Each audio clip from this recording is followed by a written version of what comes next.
Hi friends, ನಾನಿವತ್ತು ನುಗ್ಗೆಕಾಯಿ ಸಾಂಬಾರು ಮಾಡ್ತಾಯಿದ್ದೀನಿ. ಯಾರು ನನ್ನ ಚಾನಲ್ ಹೊಸದಾಗಿ ನೋಡ್ತಾ ಇದ್ದೀರಾ ಎಲ್ಲರೂ ಸಬ್ಸ್ಕ್ರೈಬ್ ಮಾಡ್ಕೊಳ್ಳಿ. ಬನ್ನಿ ನಾವು ಇವಾಗ ನುಗ್ಗೆ ಸಾರು ಮಾಡ್ತಿದ್ದೀನಿ. ನಾನು ಫಸ್ಟ್ ನೀರು ಹಾಕ್ಕೊಂಡಿದ್ದೀನಿ. ನೀರು ಹಾಕಿ 1 ಬೌಲಷ್ಟು ತೊಗರಿ ಬೇಳೆನ ಹಾಕಿದ್ದೀನಿ.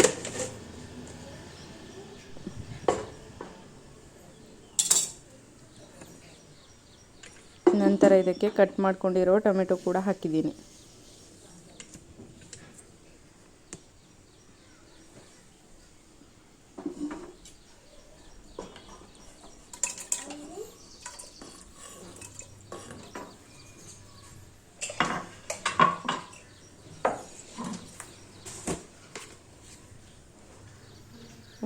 ರುಚಿಗೆ ತಕ್ಕಷ್ಟು ಉಪ್ಪು ಹಾಕೊಳ್ಳಿ.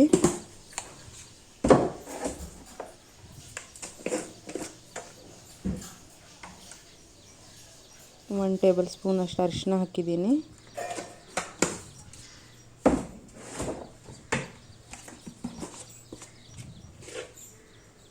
ರುಚಿಗೆ ತಕ್ಕಷ್ಟು ಖಾರದ ಪುಡಿ, ಅಚ್ಚ ಖಾರದ ಪುಡಿ ಹಾಕ್ಕೊಂಡಿದ್ದೀನಿ.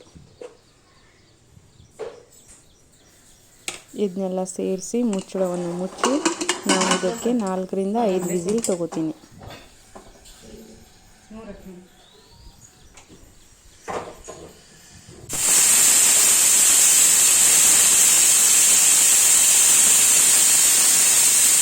ಈಗ 5 ವಿಸಿಲ್ ಆಗೋವರೆಗೂ ನಾನು ನುಗ್ಗೆಕಾಯಿನ ಕಟ್ ಮಾಡ್ಕೋತೀನಿ. ಈ ಥರ ನುಗ್ಗೆಕಾಯಿನ ಕಟ್ ಮಾಡಿ ಅದರ ಮೇಲಿನ ಸಿಪ್ಪೆನ ತೆಗಿಬೇಕು. ಈ ಥರ ತೆಗಿಬೇಕು.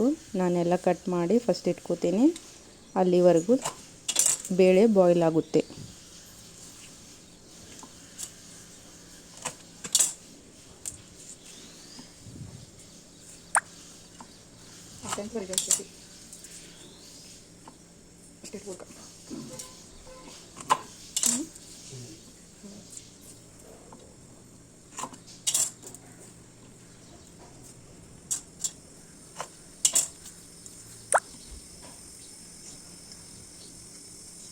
ಈಗ ನೋಡಿ ಫ್ರೆಂಡ್ಸ್, 5 ವಿಸಿಲ್ ಆಗಿದೆ. ನನ್ನ ಬೇಳೆ ಎಲ್ಲ ಬಾಯ್ಲ್ ಆಗಿದೆ. ಇದನ್ನು ಸ್ವಲ್ಪ ಮ್ಯಾಶ್ ಮಾಡ್ಕೋಬೇಕು.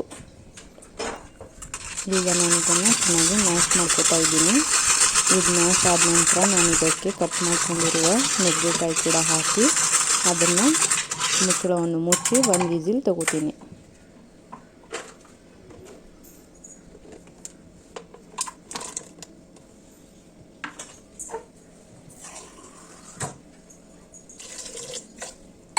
ಸ್ವಲ್ಪ ನೀರು ಹಾಕೊಳ್ಳಿ.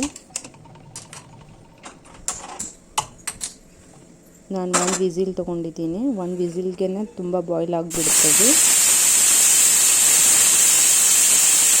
ಈಗ ಬನ್ನಿ ನಾವು 1 ವಿಸಿಲ್ ಆಗಿದೆ. ನಾನೀಗ ಒಗ್ಗರಣೆ ಹಾಕೋಣ. ನಾನು ಒಂದು ಬೌಲ್ ಇಟ್ಕೊಂಡಿದ್ದೀನಿ. ಅದಕ್ಕೆ ಎಣ್ಣೆ ಹಾಕಿ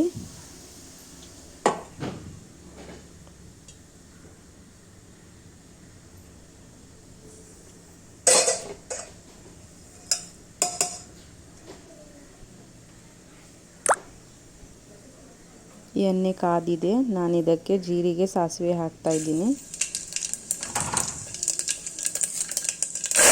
ನಂತರ ಕರಿಬೇವಿನ ಸೊಪ್ಪು ಕೂಡ ಹಾಕ್ತಾಯಿದ್ದೀನಿ. ನಂತರ ನಾನು ಇದಕ್ಕೆ ಬೆಳ್ಳುಳ್ಳಿ ಕುಟ್ಟಿ ಇಟ್ಕೊಂಡಿರೋದನ್ನ ಬೆಳ್ಳುಳ್ಳಿ ಹಾಕ್ತಾಯಿದ್ದೀನಿ. ಈಗ ಚೆನ್ನಾಗಿ ಇದನ್ನು ಮಿಕ್ಸ್ ಮಾಡ್ಕೋತೀನಿ.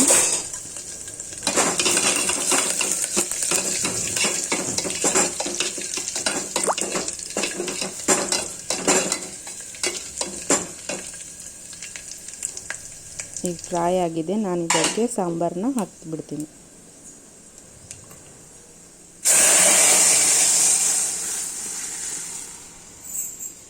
ಈ ಥರ ಹಾಕಿದ್ದೀನಿ. ಇದನ್ನು ಒಂದು ಸ್ವಲ್ಪ ಹೊತ್ತು ಕುದಿಯಲು ಬಿಡ್ತೀನಿ.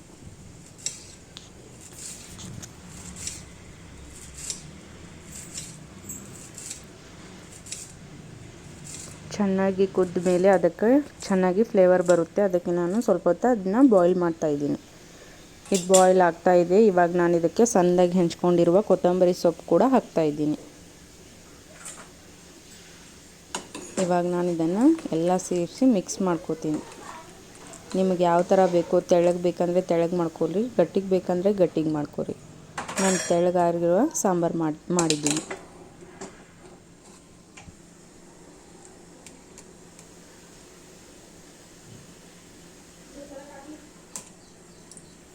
ಈಗ ಚೆನ್ನಾಗಿದು ಬಾಯ್ಲ್ ಆಗ್ತಾ ಇದೆ. ನೋಡಿ ಫ್ರೆಂಡ್ಸ್, ಈ ಥರ ಬಾಯ್ಲ್ ಆಗಬೇಕು. ಇದು ಚೆನ್ನಾಗಿ ಬಾಯ್ಲ್ ಆಗಿದೆ. ನಾನು ಇದನ್ನು ಈಗ ಗ್ಯಾಸ್ ಆಫ್ ಮಾಡಿ ಸರ್ವಿಂಗ್ ಬೌಲ್ಗೆ ಸರ್ವ್ ಮಾಡ್ತೀನಿ.